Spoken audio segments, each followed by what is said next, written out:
அம்புலிமாமா ராமாயணம் 64வது பாகம். ராமர் செய்த அற்புதமான யாகத்திற்காக வால்மீகி தன் சீடர்களுடனும் வந்து ரிஷிவாடிகையில் தனக்காக ஒதுக்கப்பட்ட பர்ணசாலையில் தங்கினார். தான் இயற்றிய ராமாயணத்தை எங்கு வேண்டுமானாலும் பாடுவதற்கு தனது சீடர்களுக்கு அவர் அனுமதி அளித்தார். அவர் குசலவர்களிடம், நீங்கள் யாருடைய பிள்ளைகள் என்று யாராவது கேட்டால் வால்மீகியின் சீடர்கள் என்று சொல்லுங்கள். பணம் கொடுத்தால் வாங்காதீர்கள். ராமர் அழைத்தால் அவர் முன்னிலையிலும் ராமாயணத்தை பாடுங்கள். அவர் அரசர் என்பதால் அவரிடம் மரியாதை காட்டுங்கள் என்றார். அப்படியே தாத்தா என்று அவர்கள் பர்ணசாலையிலிருந்து புறப்பட்டார்கள். அவர்கள் ராகத்துடனும் தாளத்துடனும் ராமாயணத்தை பாடுவதை கேள்விப்பட்டு ராமர் அவர்களை பெரிய சபையின் நடுவே வரவழைத்து பாடச் சொன்னார். அந்த மகா சபையில் முனிவர்களும் அரசர்களும் பண்டிதர்களும் புராணிகர்களும் சங்கீத வித்வான்களும் கலைஞர்களும் நாட்டியம் தெரிந்தவர்களும் மற்றும் இன்னும் எத்தனையோ பேரும் இருந்தனர். அன்று குசலவர்கள் ராமாயணத்திலிருந்து முதல் 20 சர்க்கங்களை பாடினார்கள். ராமர் லக்ஷ்மணனிடம், இந்த சிறுவர்களுக்கு 18,000 பொற்காசுகளை கொடு என்றார். ஆனால் லக்ஷ்மணன் அவர்களுக்கு தனித்தனியாக பொன்னை கொடுக்க முன்வந்தபோது அவர்கள், இந்த பொன் எங்களுக்கு எதற்கு? நாங்கள் காட்டில் கிழங்குகளையும் பழங்களையும் உண்டு வாழ்பவர்கள் என்றார்கள். ராமர் அந்த வார்த்தைகளை கேட்டு ஆச்சரியப்பட்டு, சிறுவர்களே, நீங்கள் பாடும் இந்த காவியம் எவ்வளவு பெரியது? இதை யார் எழுதியது என்று கேட்டார். இதனை வால்மீகி மகாமுனிவர் எழுதினார். அவரும் இந்த யாகத்திற்கு வந்திருக்கிறார். உங்களுக்கு கேட்க வேண்டும் என்று இருந்தால் தினமும் பாடுகிறோம் என்றார்கள் சீதையின் மகன்கள். ராமர் சரி என்றார். பிள்ளைகள் தினமும் வாய் அனைவர் முன்னிலையிலும் சில சர்க்கங்கள் வீதம் பல நாட்களாக ராமாயணத்தை பாடினார்கள். இந்த பாடலினால் அந்த பிள்ளைகள் சீதையின் மகன்களே என்பது அனைவருக்கும் தெளிவானது.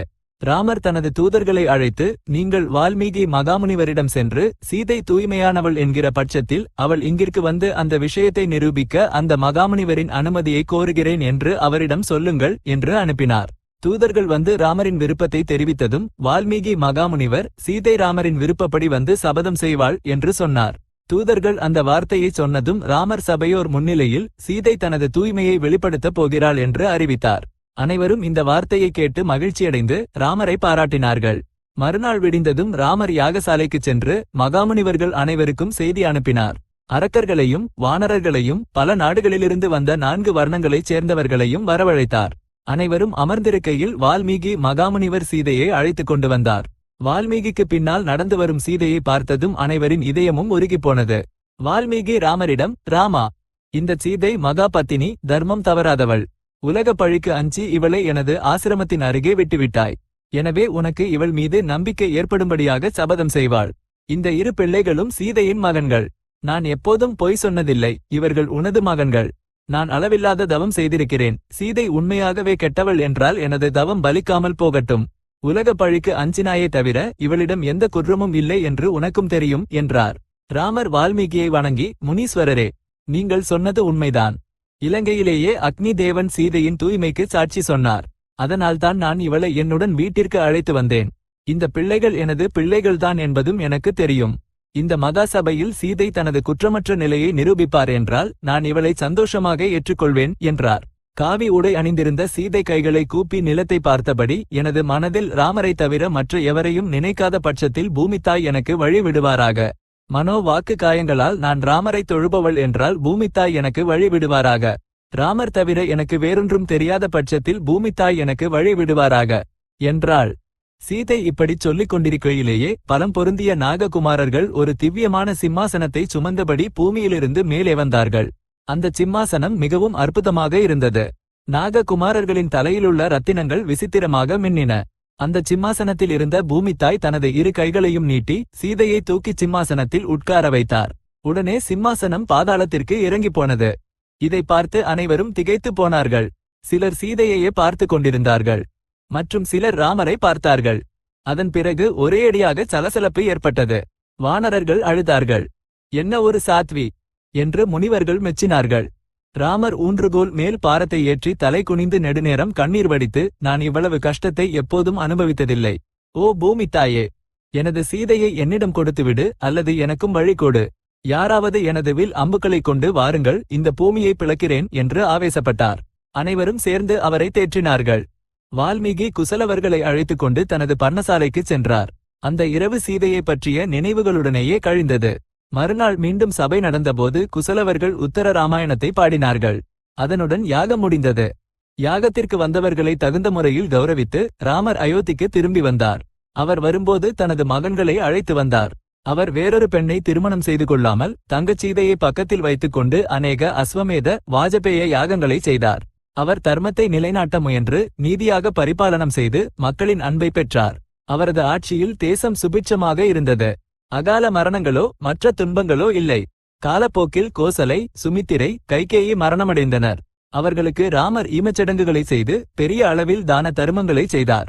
சிறிது காலம் கழிந்த பிறகு ராமரிடம் கைகேயின் அண்ணனான யுதாஜித்திடமிருந்து கார்கியர் 10,000 குதிரைகளை பரிசாக கொண்டு வந்து, ராமா, உனது மாமா உன்னிடம் இவ்வாறு சொல்லச் சொன்னார். சிந்து நதியின் இரு பக்கங்களிலும் உள்ள கந்தர்வ தேசம் சோபை பொருந்தியது. அங்கு சைலூஷனின் வம்சத்தைச் சேர்ந்த கந்தர்வர்கள் 3 கோடி பேர் மகா பலசாலிகள் இருக்கிறார்கள். அவர்களை வெற்றி கண்டு கந்தர்வ தேசத்தை வசப்படுத்து. உனது நன்மையை கருதி இந்த வார்த்தையை சொன்னேன் என்று யுதாஜித்தின் சார்பாக செய்தியை தெரிவித்தார். ராமர், நல்லது. இந்த சிறுவர்கள் பரதனின் மகன்கள், தட்சன், புஷ்கலன் என்பவர்கள்.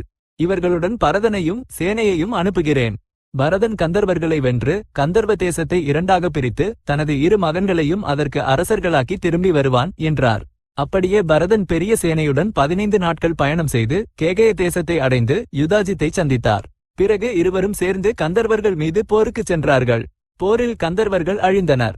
பரதன் அவர்களது தேசத்தை வெற்றி கொண்டு தட்சனுக்கு தட்சசீலம் என்ற நகரத்தையும் புஷ்கலனுக்கு புஷ்கலாவதி என்ற நகரத்தையும் ஏற்படுத்தி அந்த பட்டணங்களில் 5 ஆண்டுகள் தங்கியிருந்து அயோத்திக்கு திரும்பி வந்தார். இனி லக்ஷ்மணனின் மகன்களான அங்கதனுக்கும் சந்திரகேதுவுக்கும் ராஜ்யங்கள் ஏற்படுத்த வேண்டியிருந்தது. அவர்கள் ஆளத்தகுந்த தேசம் ஏதாவது இருந்தால் பார் என்று ராமர் லக்ஷ்மணனிடம் சொன்னார். காரபதம் என்ற தேசம் அதற்கு தகுதியாக இருக்கிறது என்று லக்ஷ்மணன் சொன்னார். அதை அங்கதனுக்காகவும் சந்திரகாந்தம் என்ற தேசத்தை சந்திரகேதுவுக்காகவும் ஏற்படுத்தினால் நன்றாக இருக்கும் என்று முடிவு செய்யப்பட்டது.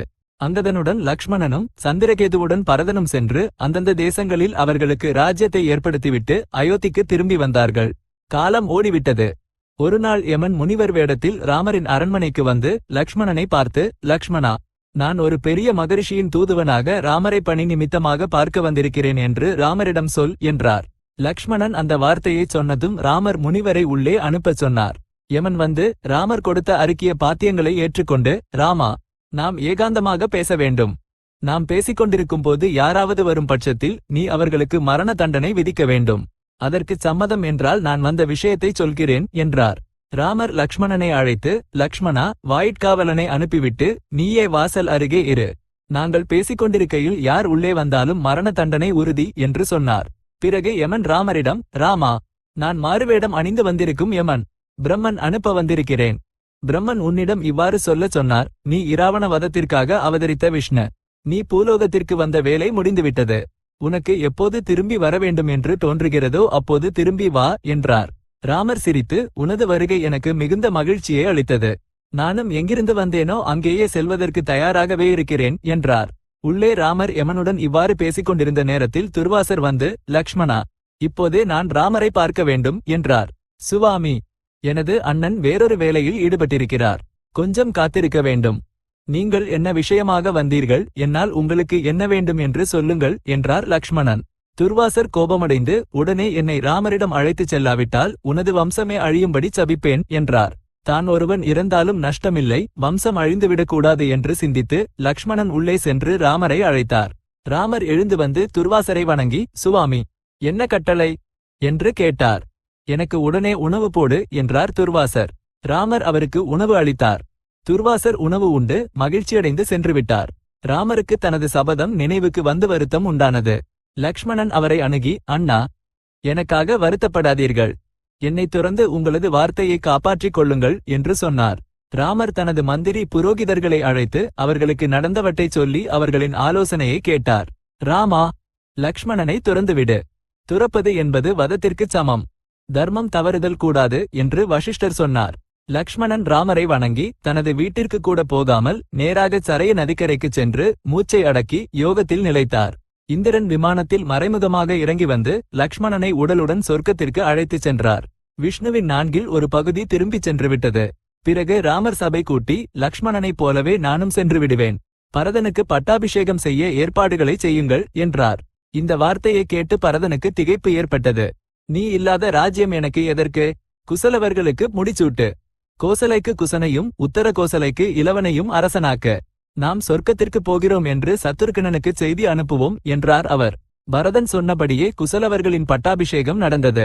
சத்துருக்கனனை அழைத்து வருவதற்கு மதுராபுரிக்கு தூதுவன் சென்றான். சத்துருக்கனனும் தனது ராஜ்யத்தை தனது மகன்களான சுபாகு, சத்துருக்காதி என்பவர்களுக்கு பகிர்ந்து கொடுத்துவிட்டு அயோத்திக்கு திரும்பி வந்தார்.